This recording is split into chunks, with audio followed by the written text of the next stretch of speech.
সেই সময় সরকারের হাতে নাই। সরকার অনেক বিলম্ব করে ফেলেছে। হ্যাঁ ভোট অথবা না ভোটের মর্ম না জানলে বুঝবে কি করে?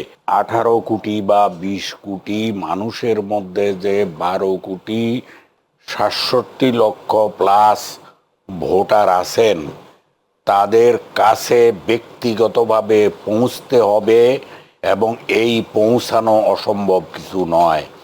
সরকার চেষ্টা করলে পারে না এমন কোনো কাজ নাই।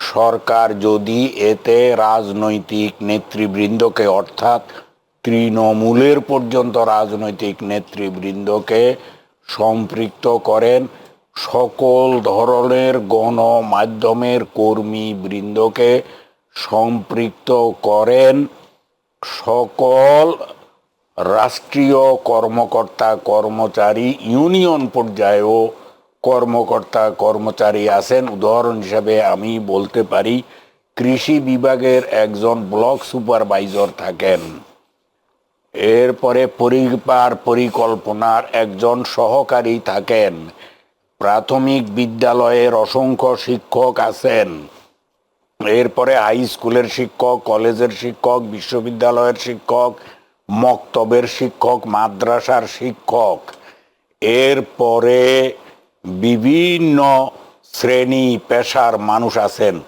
তাদেরকে সম্পৃক্ত করা একেবারেই সহজ কাজ যদি সরকার এটা করতে চান।